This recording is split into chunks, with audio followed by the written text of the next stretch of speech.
Hello and welcome to another edition of Inside Lowell Tea Time. And this Inside Lowell podcast is brought to you from WellPoint Studios. WellPoint, the only health plan offering healthcare benefits exclusively to Massachusetts GIC members. At WellPoint, your whole health is their whole point.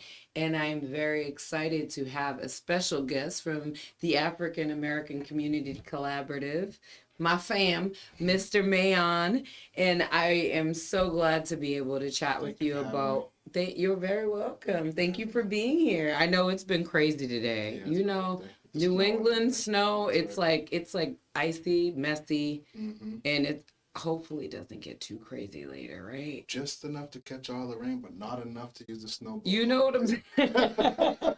This is that like wet snow, and it's terrible. Just soggy, and you're like, I feel it in my bones. It's like pushing a puddle this morning. Oh yeah, for sure. I know I dropped my kids off, and I'm like, why is there so many puddles and there's police on the streets like shoveling water? That's right. It's so crazy because they're trying to get it off the roads because obviously the temperature drops. Black ice, boom. New England problems, but not just New England, but wherever else snow may be. But welcome again, and thank you for taking the time because I know it's busy, and I'm so happy to have you here, and we can discuss what we're going to be doing for Black History Month. So feel free to introduce yourself to the people. My name is Mayon Mitchell, coming here to represent African American Community Collaborative. We're a local grassroots nonprofit Massachusetts.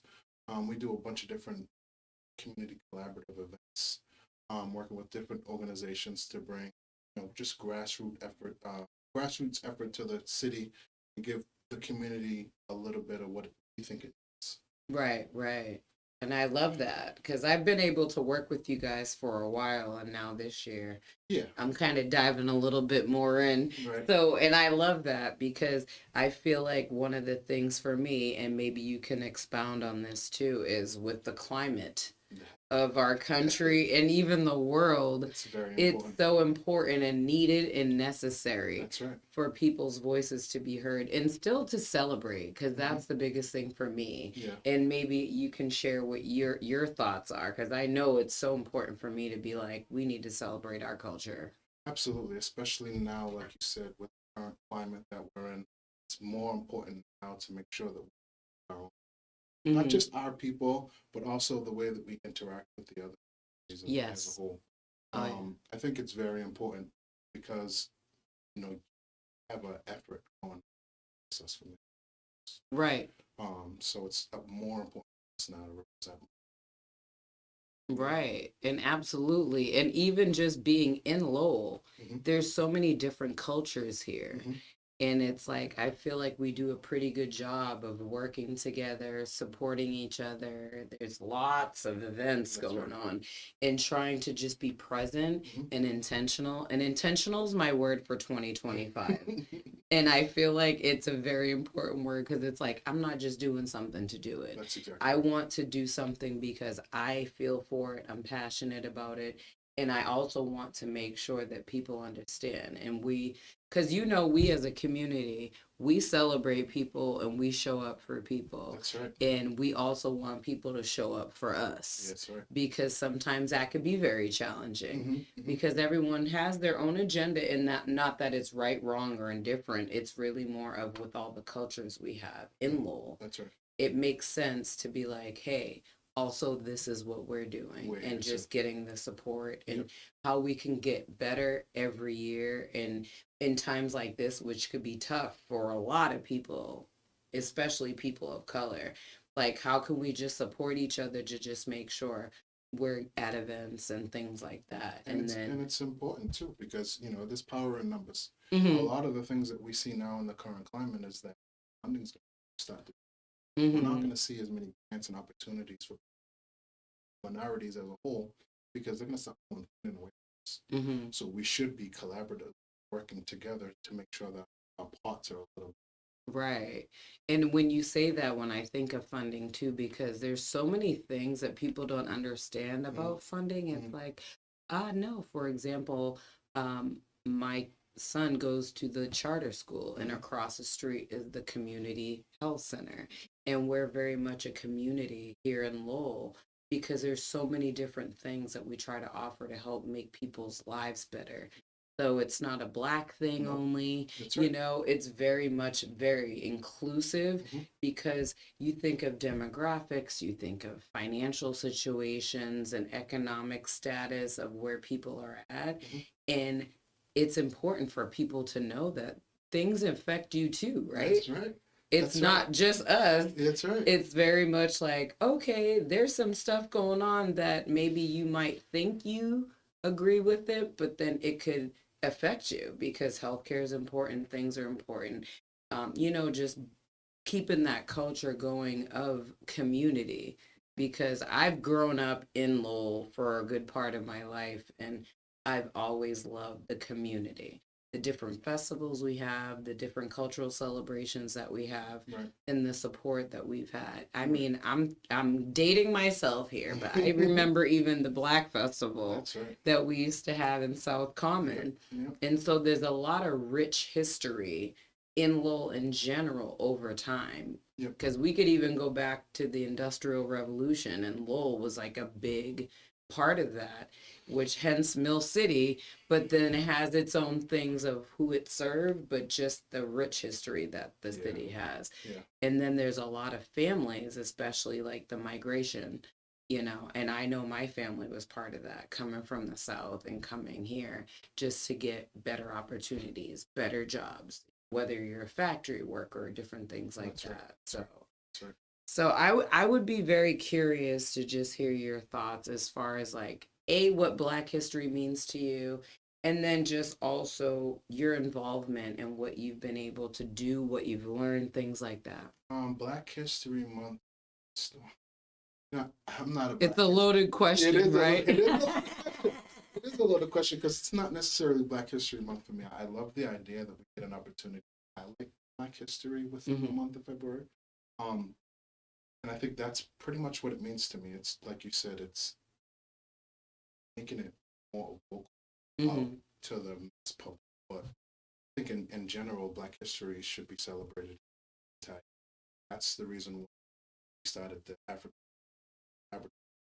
Basically, what started the conversation back is, like you said, the festivals that we used to have, community outreach, and bringing people together, not just on funerals, because that was a big conversation for a long time. It's like funerals and weddings. Funerals and weddings. Right? We need to change that now. Right. Start coming back together and bring in the younger generation so that their cousins, they know the people in their families that they don't necessarily see every day. I think that's very important.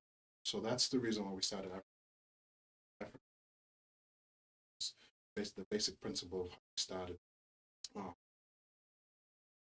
Second part of your question? Sorry. No, it's fine. I'm just talking. You basically kind of answered it very quickly, to be honest with you. Yeah. Because there's a lot of history. Because when I say, like, when I mention, like, even just the migration, because in Lowell especially, like, your family, my family are big families that are part of the community. So it's like if people hear the last name Mitchell, I know. They know at least 3 to 5 people for sure. In Choate, they hear that, they know at least 3 to 5 people. Horn, they know at least.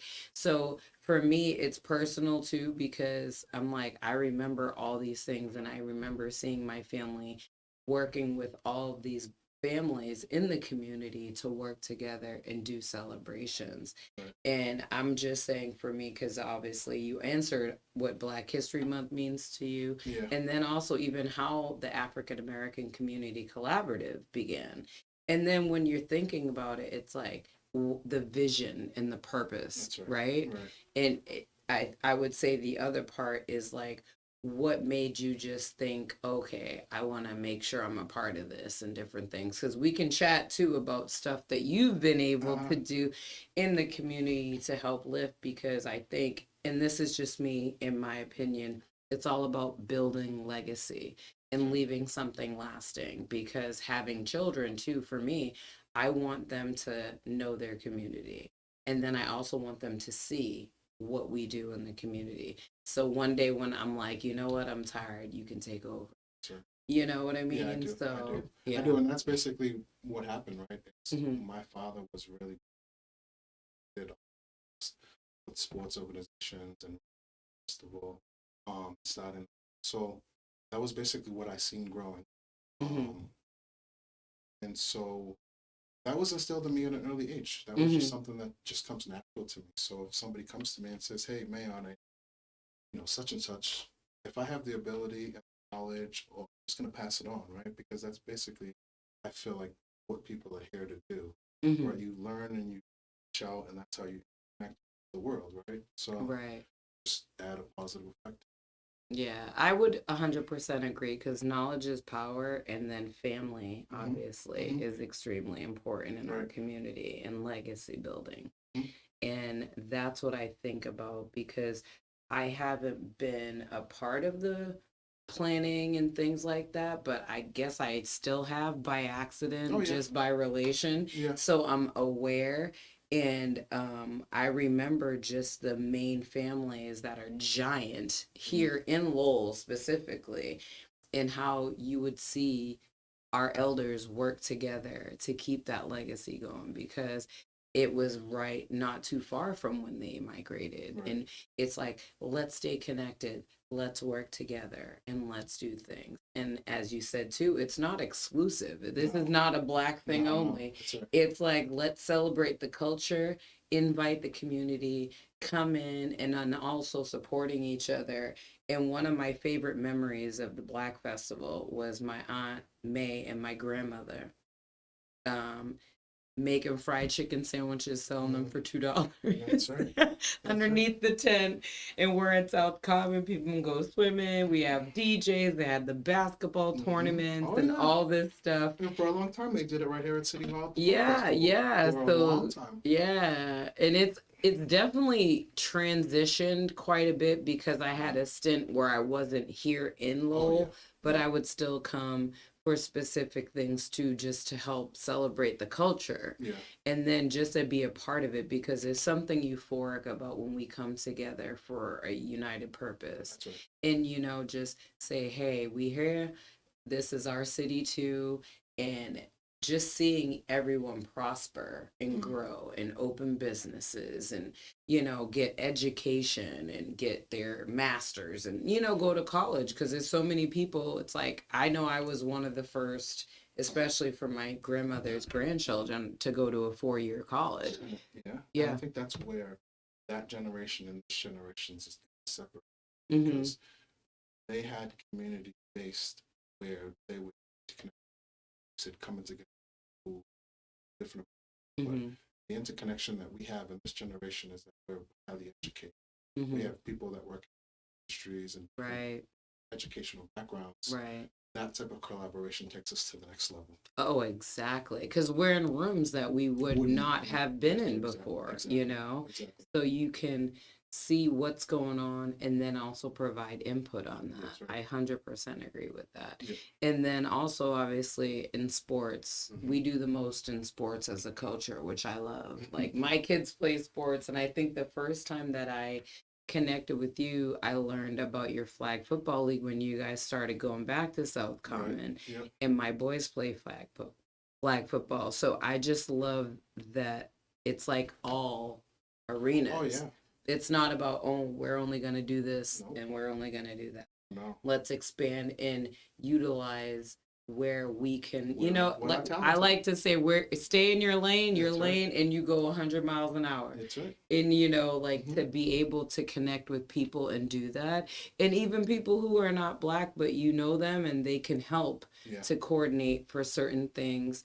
And that's what I love just about being able to become a true community, because again, it's not exclusive. It's more of like, yes, we want to still celebrate our cultures, but how could we take leadership roles and things outside of, and show, outside of different, things. We're not just Black History Month and Juneteenth. We got things going too. We're engineers, we're educated. That's exactly right. And there's so much of that here. And I would say, and maybe you can elaborate on this, I feel like that is what the AACC does. It's like, there's some stuff you may not know that we're a part of and in the background doing it, but there's so much going on. So we collaborated with Lowell Police Department's community program. Mm-hmm. Ran a couple of different flag football programs. City-based too, like you said, that just Right. kids 5th through 7th grade that want to come up and play flag football. Didn't necessarily mean it was for African American. We've seen kids Correct. from all across the spectrum. Right. We did basketball. We have a basketball program with them during February, during the school break in February. Mm-hmm. With the So Lowell that's Police. next week. That's exactly what's coming up. Okay.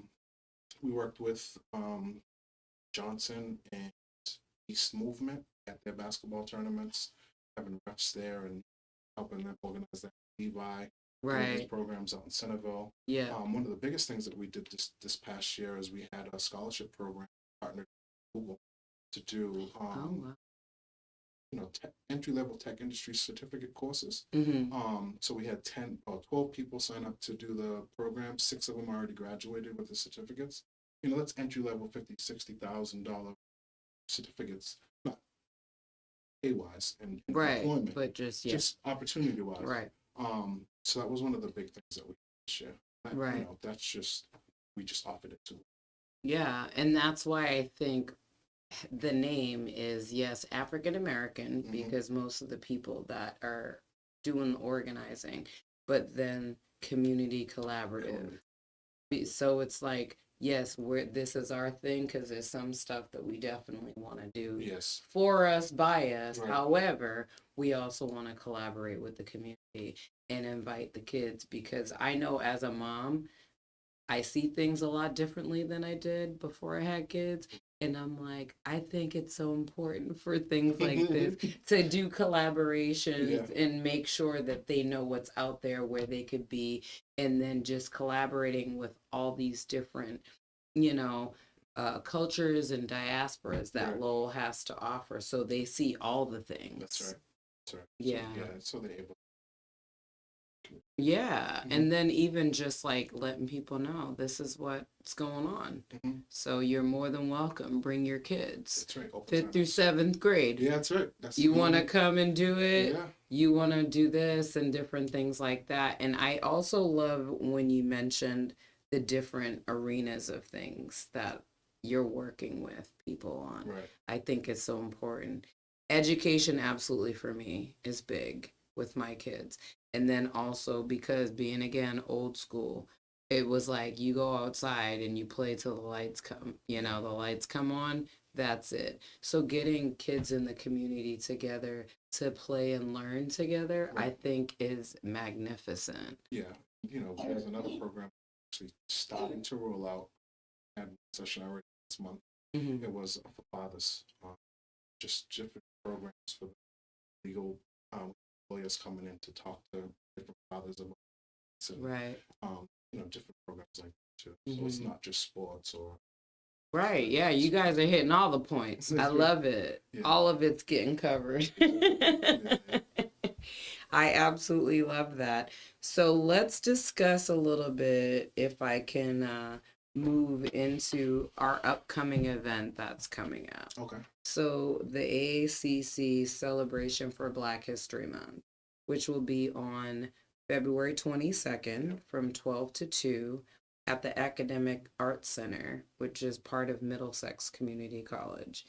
And the theme is Celebration of Voices, Black History Month Gospel Extravaganza. Because I can say for me, for sure, like most Black folks have the same story. Oh yeah, I grew up in church, and it's like you were made to go, and then you gotta do this and do that. But gospel music is such a pivotal part of our history. I think we've all been.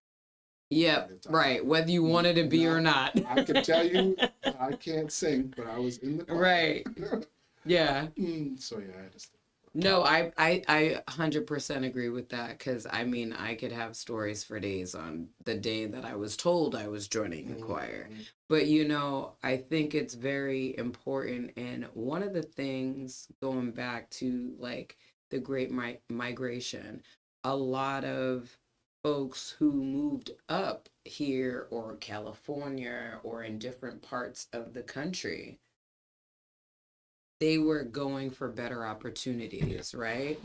And then when you have it where religion and spirituality was just like ingrained in our bones. And this goes way back to obviously the times of slavery. So music was our outlet.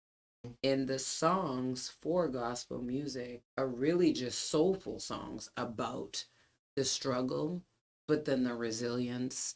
Because even right now, talking about that, I think of the anthem that we have, lift every voice. I was just thinking the same thing. But that's what I mean. It's very rare you can speak with someone and say, oh, what? No, we get it.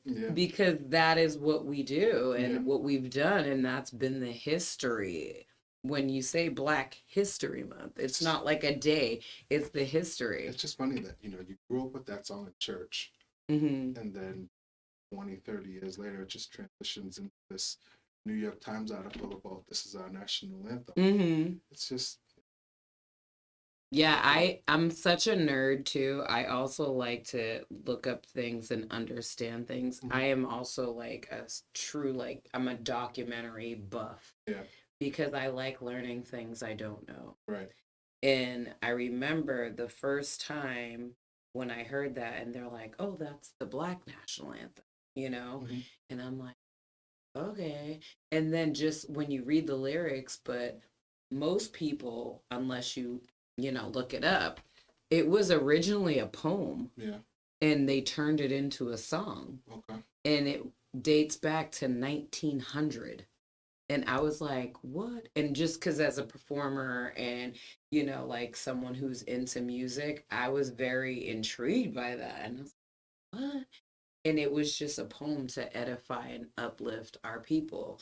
And then the fact that it's transcended into becoming that's that. What I mean. And I'm like, oh my goodness. And I'm like, how many times I sing it, because obviously we have our national anthem for the country. Right.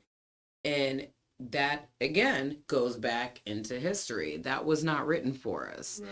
And most people, that's why they sing the first verse, because it was originally where the second verse was basically just like cutting us completely to pieces.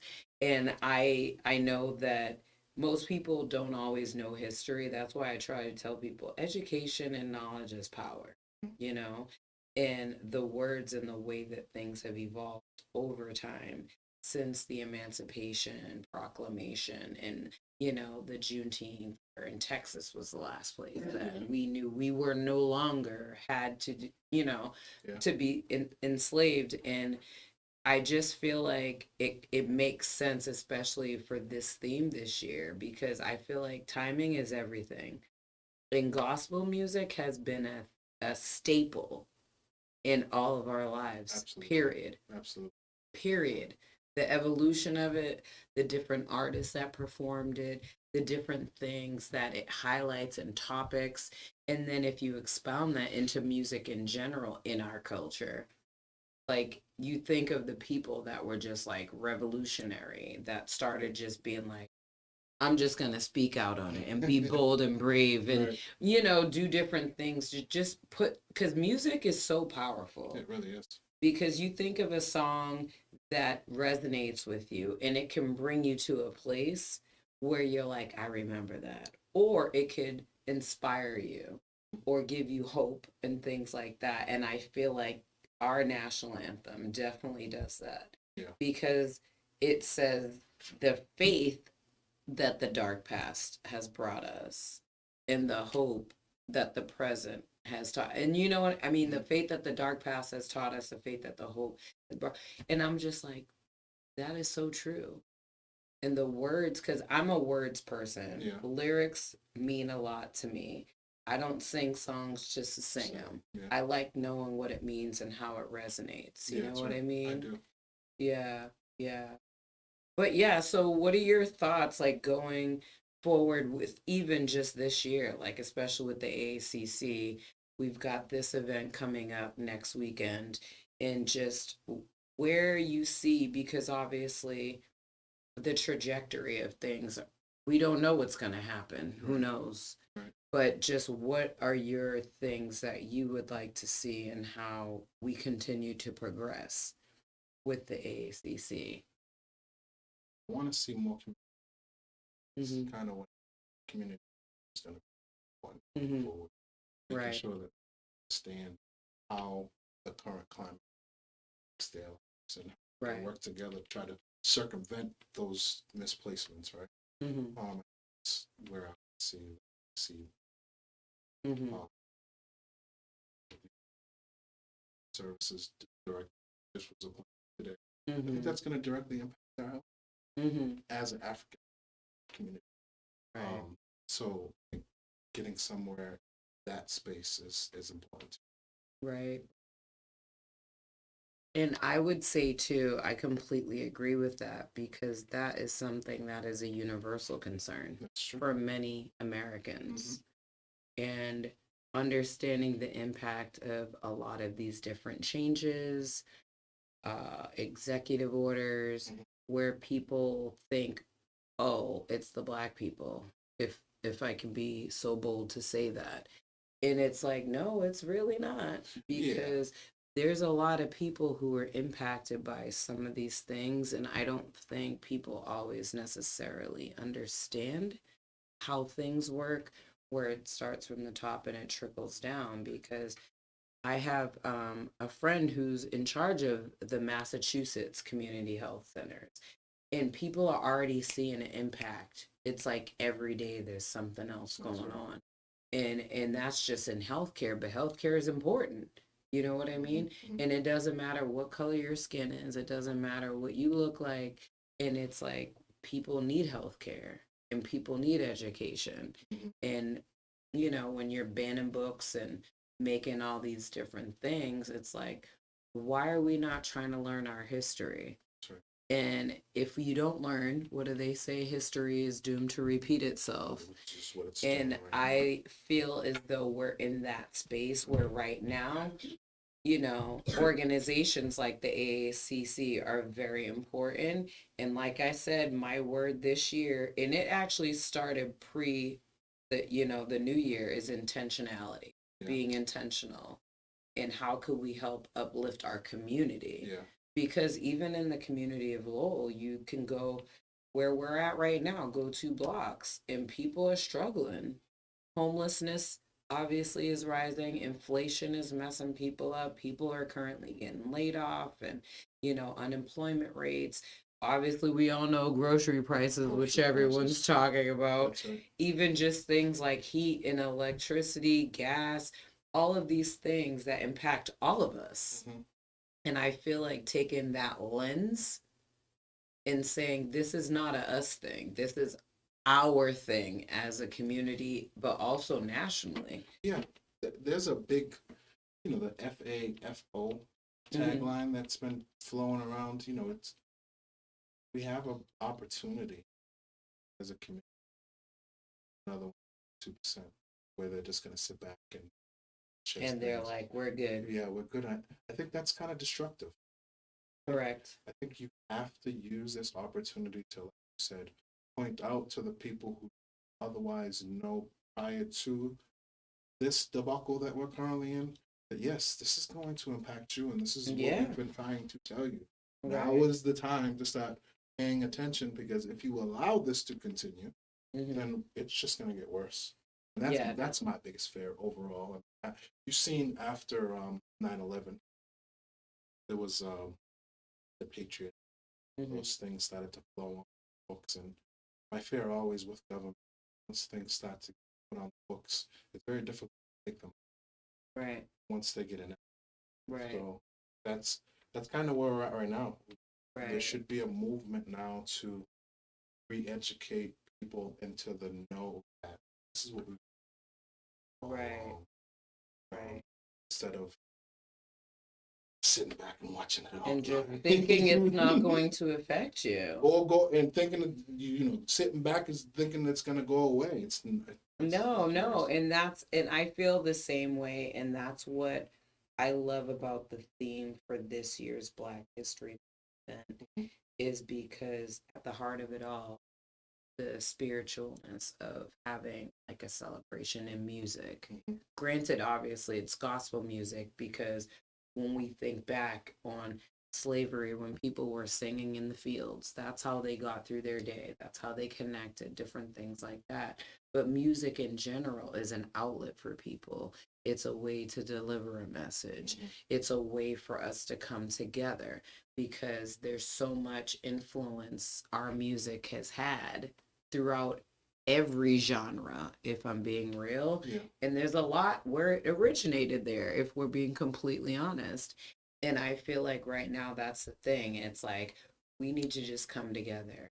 We need to make sure this is not just our fight, even though we know how hard we fought over these, centuries. Yeah. And especially too, a conversation that I had with some of the other AAC members and AACC members was just, all of the things that our, elders have gone, and then also taken over the mantle, which I think is important for organizations such as this to continue to educate, to be inclusive, but also remember sometimes, yeah, we just need our space. That's right. And you are invited, but this is how we're doing it. And Yeah. these are the messages that we would like to get out. Is that fair to say? That is absolutely fair. Absolutely. House divided. Yeah, So cannot stand. Yeah, that's right. You got to make sure that your house is in order, but at the same time, you got to fight. You know what I mean? Absolutely. And progress, if we're being completely honest, which I know I'm telling you something you probably already feel, you need your allyship. That's right. And that's part of what has revolutionized history throughout this country. And again, I like to say the world because we are not like our own thing. We're not a bubble. That's right. Yes, we're the United States, and we have 50 states plus all of the different territories that are part of the US. However, everything that we're doing is a global thing too, where they're looking at us because we've been seen for so long as like this entity that's like, oh, US. And when you think of all the different wars that have been fought and things like that, but right now, I feel like more importantly, right now we are under the microscope.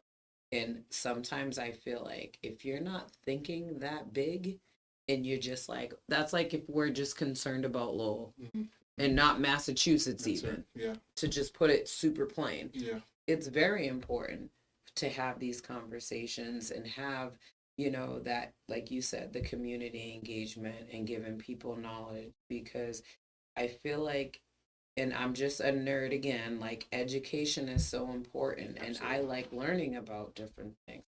And if I can revert back to my World War II, yeah, because I love documentaries. World War II, like I have been watching so many things about that just because of where we are now, seeing how things progress, because To get to. it's to not get to a day that it takes to make No, that's things right. happen. That's right. You look at the seeds that Yes. started That's and over time, and then all of these countries were impacted too. It's almost like you're sitting back waiting for the massive. Yeah, and you're like, what's going on here? Yeah, Nah, goodness, this is crazy. And that's how I feel when I think about when we celebrate Black history, It's so important to understand where we come from and keeping ourselves informed. And again, it goes back to education. And then going to what this event is, like the education of the history of music, and particularly this year will be gospel music. That's right. To help uplift you, inspire you, bring your spirit where it needs to be.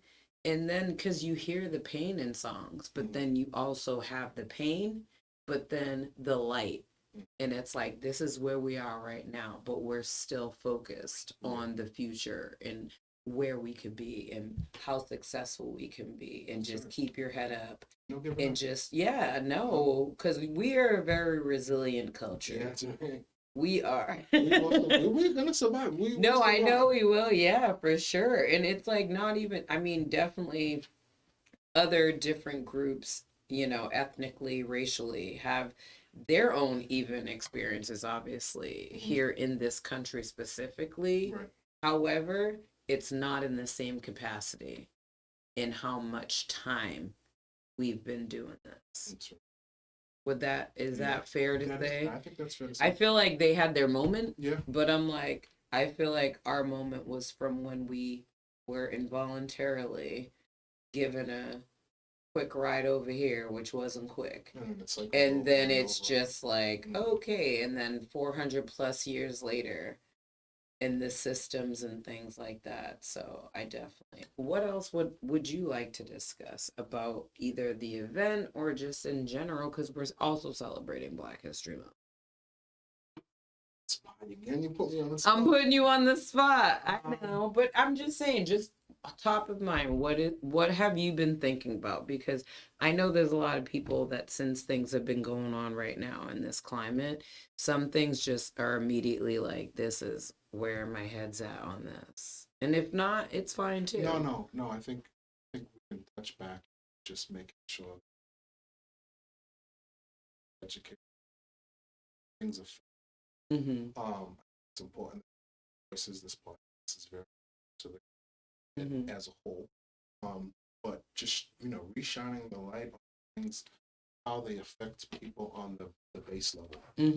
Because leading up to this point, like you said, a lot of disinformation was put up to get to this. So it's important to shine light on. Right. And it's funny because with you saying that, what it makes me think of is where we will show up and show out for people, not just the Black community, if you will, but understanding, because we know struggle and we know different things. And I feel like right now we're just in a point where people just need to be educated, because this is not just going to affect us.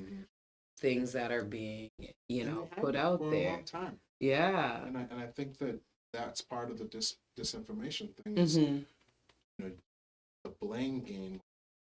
These people are affecting you this way. So right. You know what it's I mean? Like looking for handouts and want to have get hired, and they're non-merited and things like. And I'm like, that is not how we feel, because you're educated. I'm educated. Most of the people I know, like, we're chilling. Like, I'm not looking for a handout. Right. But I also understand that some people need help. And then I don't even like calling it a handout when you think of it that way, because some people truly need help. Well, it comes down and to it's not just us. Yeah, I think it always comes down to a game of numbers. And I think that, that per capita conversation could, work both ways, right? A lot of the times when you have conversations with people that look down on different communities, they always lean back to the per capita. Talk, the social services programs or the system, to where you start comparing numbers. It's always, there's less population of Black people in the country, but the highest rate of prison incarcerations. There's a whole other conversation about why that is. Right. But when you start to look at things like DEI, what happens when you have 10 applicants that apply for a job and they all have the same educational background, except one of them is Black and 9 of them white? DEI programs, I think, are instituted to make sure that everybody gets a fair shot, that the merit is all the same, but let's make sure that we're looking at candidates in a way that somebody's not being overlooked as others. Right. Or just be hired to be a checkbox either, because I feel like that too, because that's my role right now. I currently hold for the time being, but I feel the same way. And it's funny you mentioned DEI, because I remember when I got laid off in 2017, and I changed my name because someone here is Tanisha. What do they think? She's probably Black. I did the same thing. And I did that, and I did my own little test sample just to see how many people would call me back. And it's like the assumption of, but it's like, I have a college degree, I have experience, I do community work, I have other different things that I'm involved in. And when I changed my name, I think I used Katie something, But either way, Katie, people just assume is probably not a Tanisha. And I was like, oh, I got all these calls, you know? Mhm. And it was just interesting because we're not the most benefited group Oh no. for DEI. No. And I think another thing, if I may, is just like social media does not help because you can learn enough just to be stupid. That's what I feel like. I feel that's the same. Where, and especially the way these algorithms are set up, they'll just flood your timeline with things that they think you think, and then you get in a rabbit hole of something, and you can be just completely uninformed. That's right. And I'm like that even for myself because I'm like, I don't want to see this all the time because that is not facts. And social media is not facts based. People do the, just the different sound bites and things like that, and the context is not there. They might just hear somebody say something, and then it's like they take maybe a 10-second clip and put it. And I'm like, or it might be outdated as well. Because I like to think when things are like that, that people also are able to say, all right, let me do research myself, but we're not all like that. That's right. And in not doing that, you could just get into this whole thing where, oh, did you say this? And that could have been from 10 years ago. That's right. And that's what they're doing to a lot of people, right? The cancel culture. Somebody could have said something 10 years ago and said it how they felt it at that time, but now I feel like people have so much more education and growth where it's like, so you're gonna hold that against me. That's right. Because I said that then. And it's just like people are just like, nope, they're done. And I'm like, that's if that's not who they are now, like, do you not believe in personal growth? That's right. Yeah, it's just like, oh no, you're done, you're canceled, you're this, you're that. And then they share the links, and now all their group is canceling the same people based on some old stuff or something that was taken out of context, you know? Yeah, and I agree. Social media. Yeah, I mean, it's a great way to be in connection with people, right. and it's also a great way to be completely uninformed right. at the same time. Right. Because you have to do your due diligence. You can't just take something at face value anymore. You know what I mean? And I feel like that also makes our country feel more divided than I think it truly is, if I'm being completely honest. I definitely feel like there's some people that are hardcore, like, and aggressive and hateful, and, they want things back to how it was comfortable for them. I definitely believe that. But I also feel like there's a lot of people, it's like that they're open to learn. And I'm not a person that's like, oh, it's my job to educate you. Yeah, you know what I mean? Stop that. I don't do that anymore. I don't do that anymore. Yeah, I'm like, no, not doing it. No, I can't do it no more. No, I don't have the bandwidth. I have to protect. And yeah, you protect your peace because right. you're like, oh my goodness, this is so wrong. And then it's like, I'm about to be attacked if I put a comment of the way that I feel. And I mean, I have social media. I don't post much, but when I post, it's intentional. Yeah. And at the same time, I don't have arguments with people in comments on social media because it's like all these like keyboard tough guys is what I like to call them. I'm like, okay, you have no clue what you're talking about. You are completely uninformed because yes, you can Google something and be like, oh, this is what I found on Google. Or you could just have a conversation with someone who doesn't look like you or doesn't have your same opinion. Yeah. You know what I mean? Right. And I feel like we have that lost art of communication right now. Yeah, it's the displacement of that human interaction. Yeah. Because it's on the keyboard and really. Yeah, it's no. And you can read something and read it differently than what maybe they were thinking, or you know what I mean? And I especially since I've been starting the podcast here, I like to watch people who do podcasts. One of my favorite people who recently started his podcast is Trevor Noah. And I love the way that he is so intellectual and loves to ask questions. And one of the podcasts or interviews I recently saw that he was on was, if you're going to have a conversation with someone who you know is from a different thought point of view, right? Mm-hmm. Don't start with what separates you. You start with chatting and you talk and just say, okay, well, how did you come to that? You get to know people, and I feel like we don't do that anymore because now everything is immediate, everything is this, and people think they already know and they think they're informed without, just having a conversation. Right. And I am 100% a conversationalist.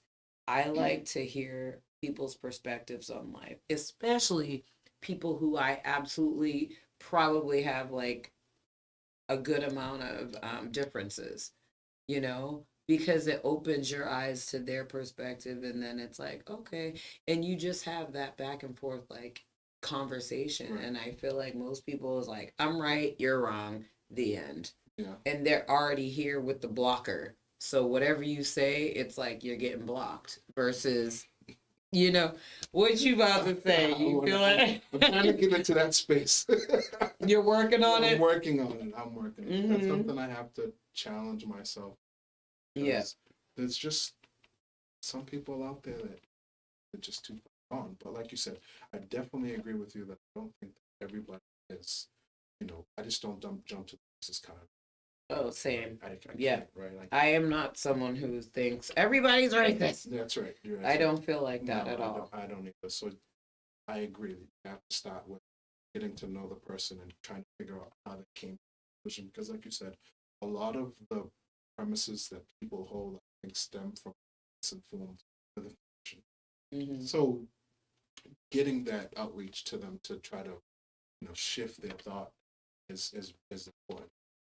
Yeah. And like you said, that's not conversation. Yeah. Setting the space to allow somebody to open. Right. Trevor, he is so good. He's witty. He says, I will always find at least one thing I can connect with someone with, even if they don't agree with things with me. Mm-hmm. But he also is like, I'm not trying to change your mind. Yeah. And I love that. Yeah. He wants perspective given and receive perspective, because, there's a lot of people who have different, because it can go from anything, from religion to, cultures. We're so different, but we're so much more similar if we sat down and had conversations with each other. Right. Because one of the things I can say, even because I was at Brood Awakening earlier, and everyone's on their computer or they're on their phone. It's like no one talks anymore. Yeah. And I am like, I'm not like that. I talk to as many people as I can, even just to say something nice to make their day. You know what I mean? Right. Yeah. And just tell people I appreciate them and things like that, because just shedding some sunshine on someone, you know what I'm saying? That's what I like to do, because sometimes it's just those little seeds you implant and that spreads, where it's like, oh, because you can be somewhere where there's people who don't know no Black people. Yeah. And what is their information? What they see on TV, which we all know TV is not real. Mm-hmm. And those are things that I think about when I come in contact with people. Like, what their thoughts already, their preconceived notions, and a lot of it is not based on them just wanting to be rude and whatever, but it's just like they don't know any better, right? That's what we come up saying, y'all don't know no better, but it's just more of like, what does this mean? Yeah. Well, I'm very excited about doing this event. I am too. Part of it is just because growing up in the church, in history of church and origins of gospel music and things like that, and having people just come, because I feel like obviously music is definitely our love language as a people. Would you agree? Absolutely. I was just jamming it all the way here. I am always listening to music. I have playlists for every mood I may or may not be in. Mm-hmm. And my band playlist we are listening to, because I actually am going to be, when I leave here, going to band practice for Winterfest next week. And that's even a thing too. It's like I think about when we do Winterfest, I try to be mindful of who the crowd is going to be. That's right. And it's like, but it's not even just like, oh, let me learn this song. It's like, I know these songs because I grew up in a very blended family. And there's songs that I know just because I grew up listening to them. And they're not black artists all the time, but they're influenced by the culture and also just popular music. And music is so, music and food. That's what I would say. Music and food get people together. That thumbs me up. You He's like, actually, I'm about to go eat after I leave. Is that what you're doing?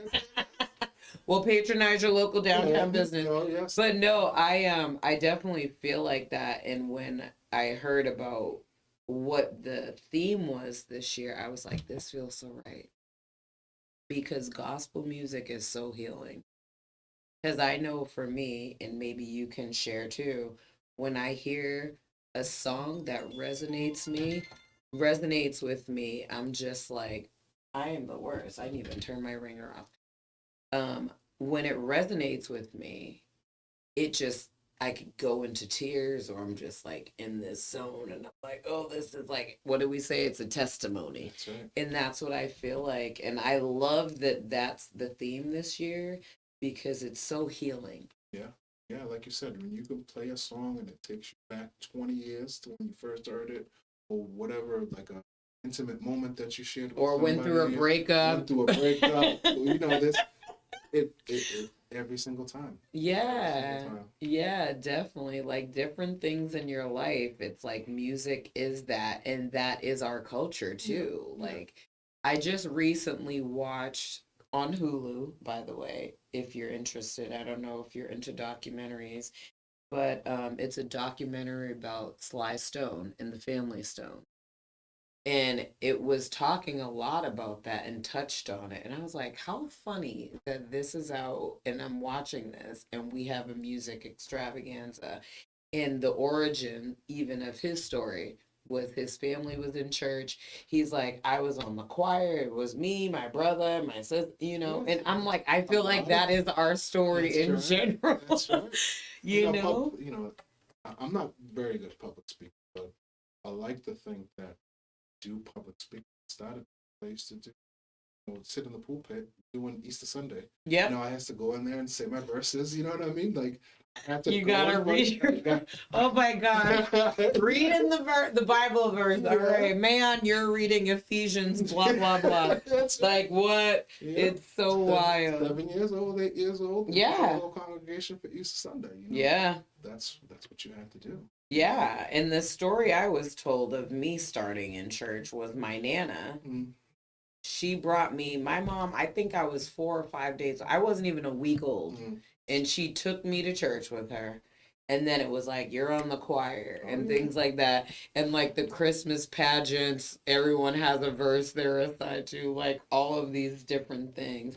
But the music was always my favorite. And my grandmother was an amazing gospel singer, and she would coach me.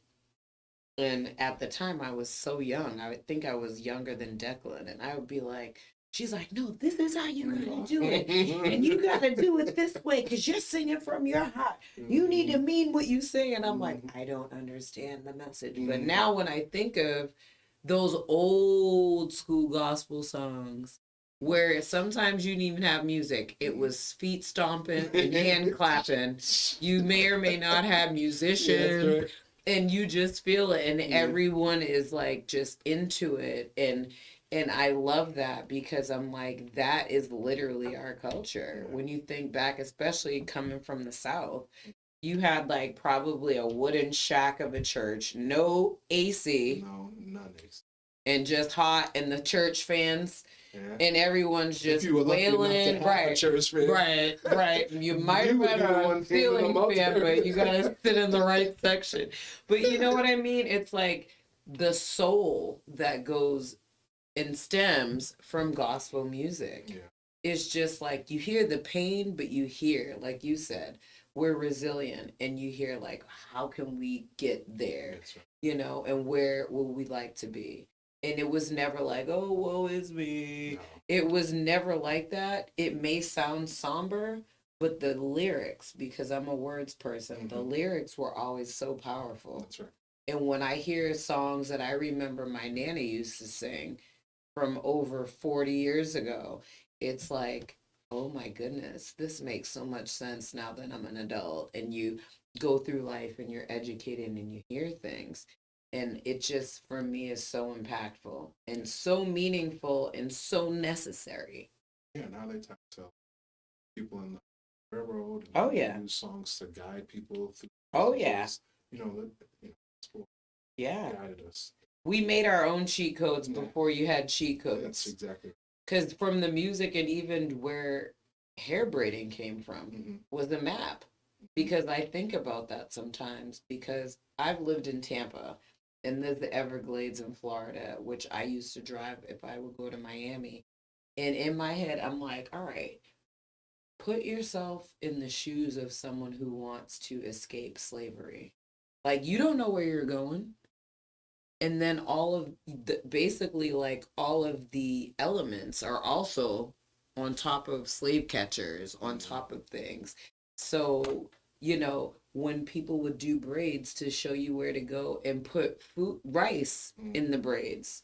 So there's so much culture that comes from so many things from us, which I love, and I love learning about things like that, because I'm like, oh, that makes sense.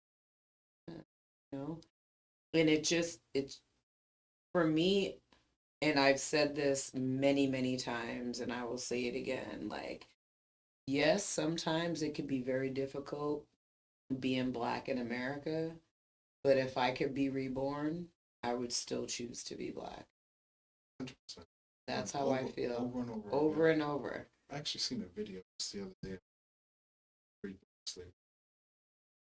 was an really old video. I don't know. She might have been a sharecropper. She was on video. She was like, I'd like to do this all over again. I'd still choose it. I would absolutely still choose it. Yeah.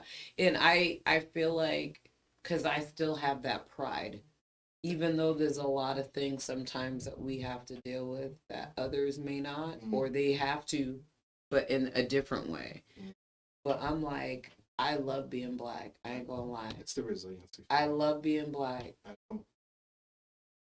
As much as I look and try to have, you know, forward thinking and try to look at the future and what may come, because I know being who I am and where I came from. Yeah, we still gonna make it. Yeah.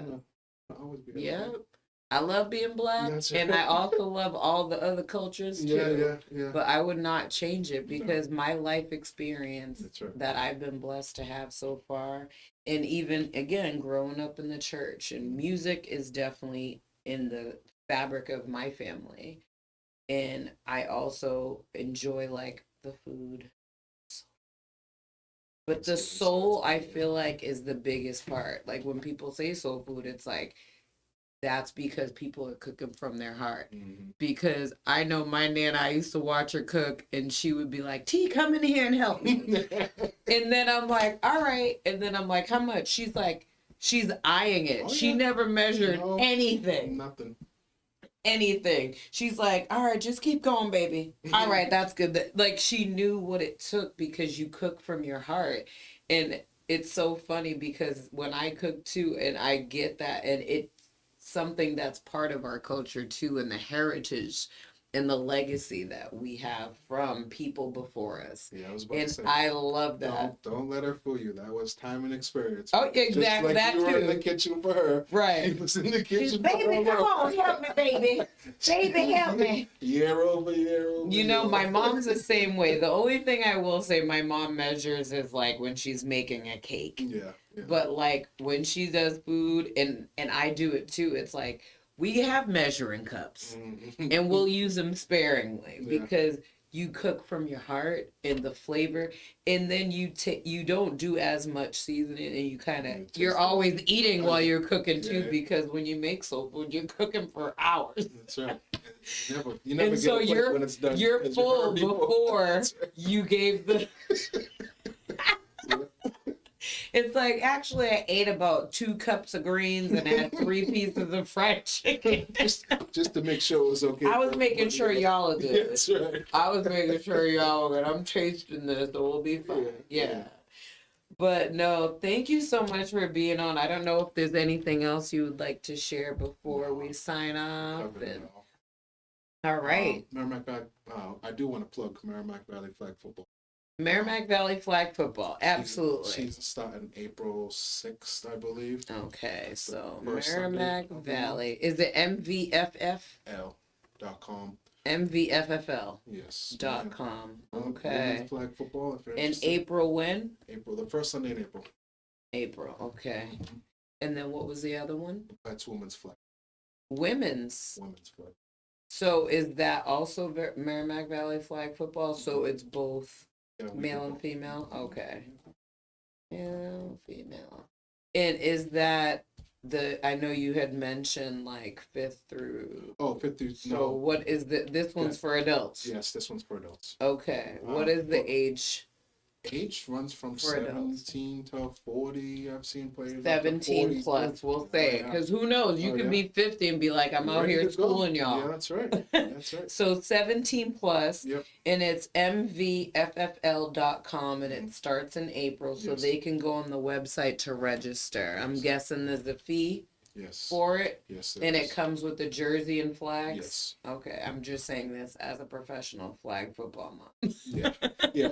So when you sign up as a free agent, you'll be on a free agent team. Okay. If you have a team already, you have a group of so you can just sign up single or make your own team? That's correct. Okay, and they can see all that, I'm assuming, on the site, so that way they can, okay. Yep. And where are these games? We're playing at the Bartlett this year. At the Bartlett? Okay, nice. At the Bartlett School. Love it. Love it.